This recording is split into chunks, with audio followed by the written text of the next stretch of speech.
महाभारत काल में लगभग 5,500 वर्ष पहले एक महान आत्मा का अवतरण हुआ, जिसे हम भीम पौत्र बर्बरीक के नाम से जानते हैं। महासागर संगम स्थित गुप्त क्षेत्र में नवदुर्गाओं की सात्विक और निष्काम तपस्या कर बर्बरीक ने दिव्य बल और 3 तीर व धनुष प्राप्त किए। कुछ वर्ष उपरांत कुरुक्षेत्र में उपलब्ध नामक स्थान पर युद्ध के लिए कौरव और पांडवों की सेनाएं एकत्रित हुईं। युद्ध का शंखनाद होने ही वाला था कि ये वृतांत बर्बरीक को ज्ञात हुआ और उन्होंने माता का आशीर्वाद ले युद्ध भूमि की तरफ प्रस्थान किया।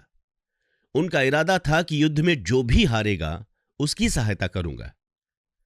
भगवान श्री कृष्ण को जब ये वृतांत ज्ञात हुआ तो उन्होंने सोचा कि ऐसी स्थिति में तो युद्ध कभी समाप्त ही नहीं हो पाएगा। अतः उन्होंने ब्राह्मण का वेश धारण कर बर्बरीक का मार्ग रोककर उनसे पूछा कि आप कहां प्रस्थान कर रहे हैं।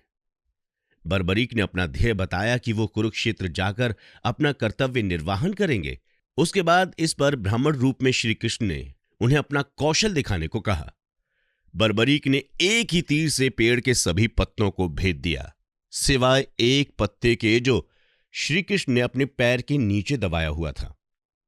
बर्बरीक ने ब्राह्मण रूपी श्री कृष्ण से प्रार्थना की कि वो अपना पैर पत्ते के ऊपर से हटाएं, वरना आपका पैर घायल हो सकता है। श्री कृष्ण ने अपना पैर हटा लिया और बर्बरीक से एक वरदान मांगा। बर्बरीक ने कहा कि हे यजमान, आप जो चाहें मांग सकते हैं, मैं वचन का पूर्ण पालन करूंगा। ब्राह्मण रूपी श्री कृष्ण ने शीश दान मांगा। ये सुनकर बर्बरीक तनिक भी विचलित नहीं हुए, परंतु उन्होंने श्री कृष्ण को अपने वास्तविक रूप में दर्शन देने की बात की, क्योंकि कोई भी साधारण व्यक्ति ये दान नहीं मांग सकता। तब श्री कृष्ण अपने वास्तविक रूप में प्रकट हुए।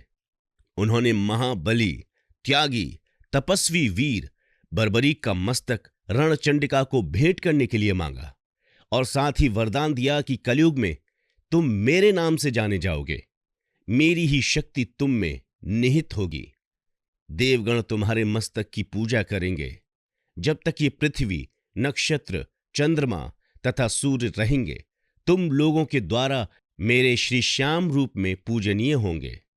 मस्तक को अमृत से सींचा और अजर अमर कर दिया।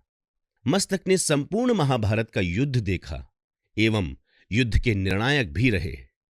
युद्ध के बाद महाबली बर्बरीक कृष्ण से आशीर्वाद लेकर अंतर्ध्यान हो गए।